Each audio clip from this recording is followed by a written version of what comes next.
The first time I noticed Mrs. Lyron watching me, it was through the half-open curtains of the Reiner house next door.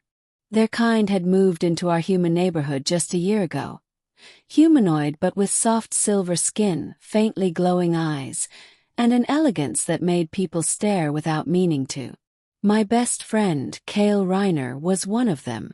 We'd met in college, bonded over video games, and somehow our friendship had survived both species' cultural barriers. His mother, though, she was different.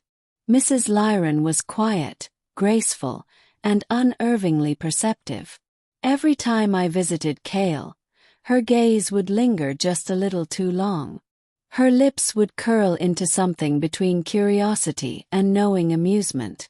At first I thought I was imagining it, but as weeks passed, I'd catch her eyes from the window, silvery, almost luminescent, watching me as I stepped out of my house or as I worked on my hoverbike in the yard.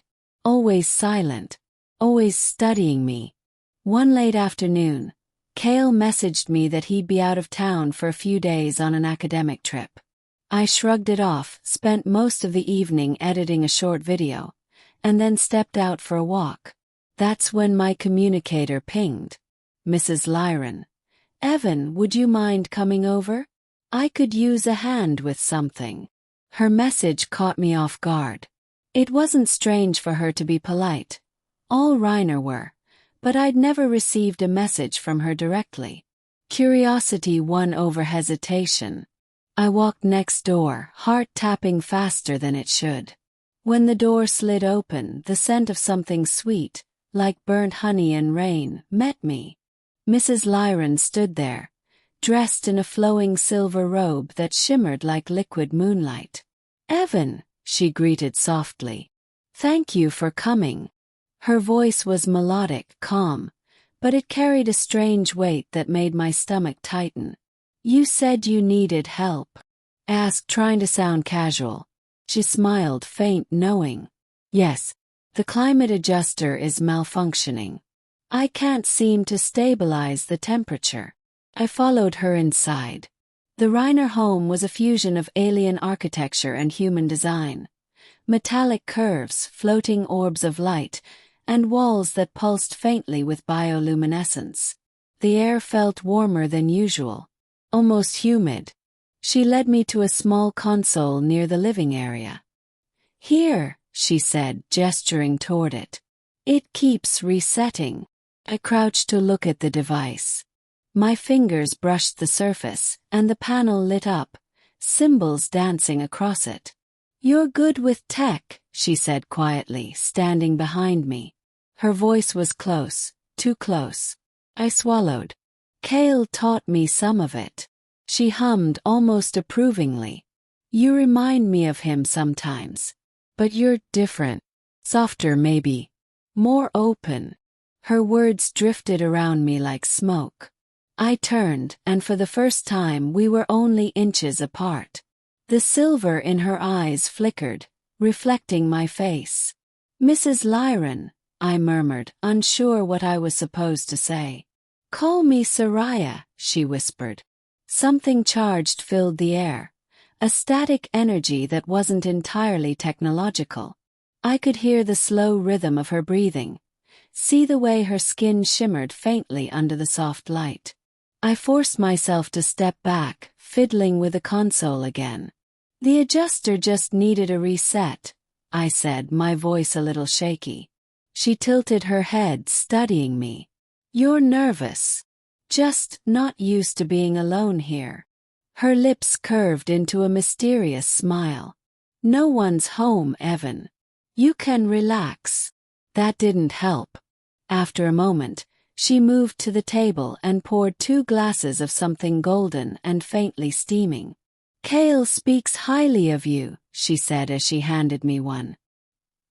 He says you see things in people that others overlook. I took the drink, still wary. We've been through a lot together. Do you ever wonder what he's told me about you? She asked, watching me closely.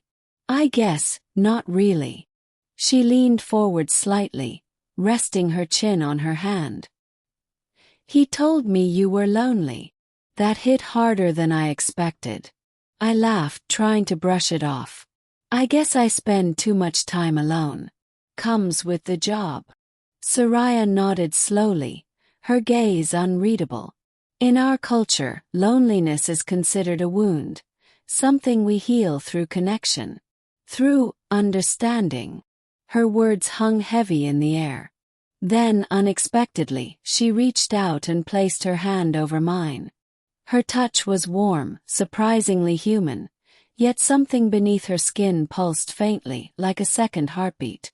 "Do humans fear connection?" she asked. I froze, unsure how to answer. "I think," I said quietly, "we just don't always know what to do with it when it happens." Her expression softened. "That is very human of you." She withdrew her hand, and for a moment silence filled the room, not awkward but thick with something unspoken. When I finally stood to leave, Soraya walked me to the door. "Thank you for coming, Evan," she said softly. "You've helped more than you know." I nodded, trying to meet her gaze, but something in her eyes made it difficult, not because it frightened me, but because it felt like she could see everything. As the door opened, she added, "If you ever feel alone again, my door will be open, even when no one's home." I managed a small smile and stepped outside. The night air was cool, grounding.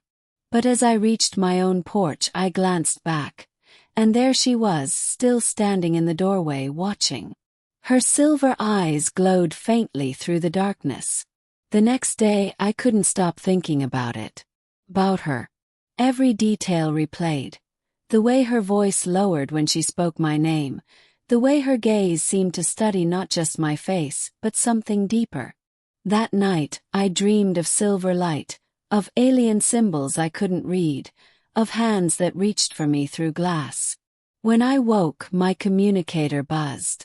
"Soraya, did you sleep well?" My chest tightened. I didn't remember giving her my direct contact. Before I could respond, another message appeared. "Soraya, don't be alarmed. I can sense thoughts when they reach for me. It's a Reiner bond instinct. You were thinking of me, weren't you?" My fingers trembled over the screen. "Me? I don't know what to say." Her reply came instantly. "Soraya, then don't. Just listen." I didn't know what she meant until a soft hum filled the room, not from the communicator, but from inside my head.